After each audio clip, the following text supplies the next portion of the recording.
esse destaque do Putin, né, e da Rússia, você citou a África, né, ele está ganhando força na África, faz parte da estratégia do Putin incomodar mais o Ocidente, mostrar ali uma certa articulação. A Rússia quer ter um protagonismo maior do que está tendo, né?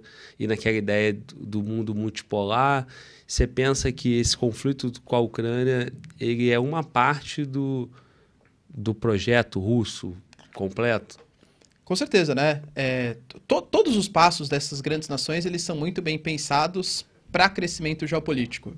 E aí, tá na posição dos países do sul global aproveitar esse momento que eles estão sendo disputados. Essa é a verdade. Querendo ou não, a gente nunca teve a África do Sul tendo tanto destaque no cenário geopolítico. Hoje o Ramaphosa, que é o presidente, fez uma reunião com o Zelensky e isso foi transmitido para o mundo, entende? A União Africana, ela foi convidada para fazer parte do G20. A África do Sul ou a União Africana estão sendo cogitados para serem membros do Conselho de Segurança Permanente da ONU. A Etiópia e o Egito entraram nos BRICS.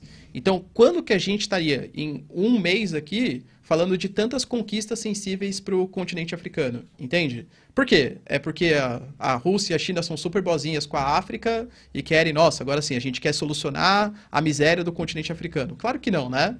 Mas muito disso tem a ver, principalmente nesses golpes que aconteceram recentemente, né? No Gabão, no Sudão, Níger, Mali, Burkina Faso. Muito tem a ver com o cansaço que esses países têm com o antigo imperialismo europeu. Querendo ou não, grande parte aí foram colônias dos franceses. A França, ela acabou com o seu domínio político, mas o domínio econômico continua, inclusive a nível de moeda. A moeda que esses países africanos utilizam é uma moeda feita pelos franceses, que tem a conversão definida pelos franceses, a emissão, o pagamento definido pela França, entende? Então, esses países, tem até um discurso que é do Ibrahim Traoré, que é o cara que liderou o golpe em Burkina Faso. Ele falou assim, nós aqui, países africanos, a gente está cansado de ter um dos melhores solos mais férteis para plantação, um dos melhores climas, uma população aí super produtiva que poderia produzir muito mais, e ser o país que é conhecido no mundo como miserável, o país conhecido com o maior número de refugiados, de miséria. Então a gente precisa dar um basta nisso. E esse basta, ele está vindo com um quê muito forte de anti-imperialismo europeu, principalmente anti-imperialismo francês. Ainda mais agora com o Macron ele é visto por esses países africanos como um cara descolado da realidade, entendeu? Não, ele só pensa, ele não sabe o que é a realidade do povo africano e por aí vai. E óbvio que existe esse vácuo e que a Rússia e a China também, tá? Com a nova Rota da Seda e tal. Mas como o tema é Rússia, né? A Rússia, ela tá se aproveitando através do Grupo Wagner, através de atuações diretas mesmo, para conseguir apoiar esses golpes / revoluções que estão acontecendo no continente africano. E aí a África está aproveitando, né? Esses países estão aproveitando o momento, né? O momento é bom para ser inserido e também ter negociações, né? A Rússia mesmo, por exemplo, né? Um dos pontos que mais chamou atenção foi a questão dos alimentos. Inclusive, no discurso do Zelensky, ele até falou, né? Olha, o Putin está utilizando os alimentos, os grãos, tal, como arma de guerra, tal. O Putin, ele falou, olha, eu, África, prometo que eu não estou querendo utilizar a fome como arma de guerra, para vocês me apoiarem. Tanto que a Rússia, ela doou uma série de alimentos, uma série de grãos para os países africanos. Mas, novamente, né? Por quê? Porque a Rússia é super boazinha e quer combater a fome? Não, porque quer manter parceria com esses países. Querendo ou não, são países riquíssimos em recursos. O Sudão, por exemplo, você pega ali a parte em que, principalmente aliado da RSF, a parte do Sudão ali, dos grupos paramilitares, que tem uma ligação forte com o Grupo Wagner, tem muita produção de ouro. Esse ouro vai para o Grupo Wagner e indiretamente vai para a Rússia também. O Níger, por exemplo. O Níger é a 7ª maior reserva de urânio do mundo. Inclusive, grande parte da matriz energética dos franceses era sustentado a urânio do Níger. Rompendo relações com a França e se aproximando de China, aproximando de Rússia, vai querer ter acesso a esses recursos naturais.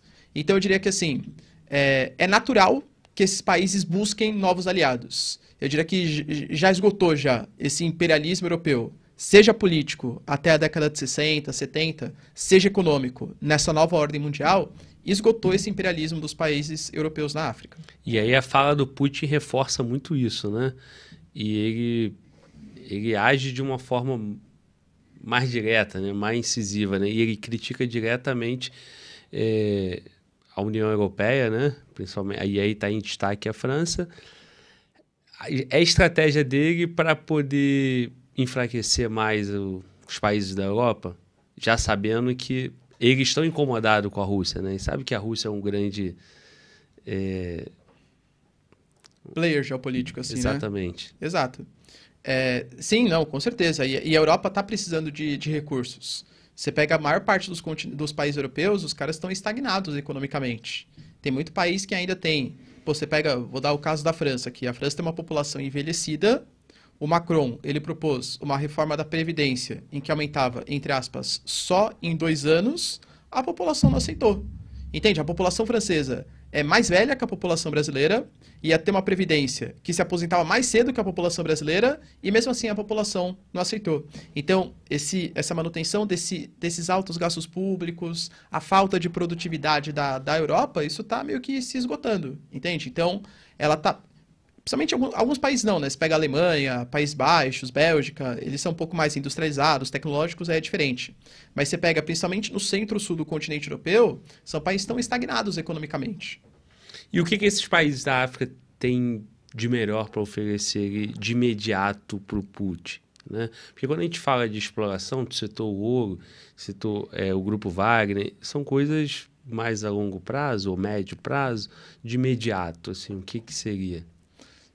Bom, assim, os recursos minerais, eles são, para agora mesmo, né, de fato, você pega, tipo, o ouro, por exemplo, já não é de agora. O Grupo Wagner atua no Sudão há muito tempo e tem acesso a esse ouro há bastante tempo também. Ter acesso a urânio seria super estratégico, mas a África hoje, que eu falei, ela está crescendo no sentido geopolítico. Então, por exemplo, no Conselho de Segurança hoje permanente da ONU, a gente não tem um país africano, sendo que a África é o país que mais tem conflitos no mundo. Nem faz sentido geopolítico isso. Talvez algum país africano entre na ONU. Querendo ou não, esse país africano ser parceiro da Rússia para fazer votações junto com a Rússia seria super estratégico. Então, como a África, a União Africana, ela está crescendo muito no cenário geopolítico, a Rússia e a China sabem que fazer investimentos na África para trazer ela do seu lado vai dar um peso diferente para o que significa o Sul Global. Ter o Sul Global como aliado da China e da Rússia é o grande objetivo aí dos dois. Sim, sim. E as falas, os ataques ali do Putin à democracia americana. Como é que você acompanhou isso aí? Por que ele está fazendo isso, né? Por causa da investigação contra o Trump. Isso. Né? O Trump está sendo investigado por algumas questões. Primeiro porque, supostamente, ele teria comprado ou teria feito uma pressão muito grande para que políticos da Geórgia arranjassem votos para ele no estado, nas últimas eleições. Se ficar de fato comprovado, é uma distorção da democracia, né, de fato.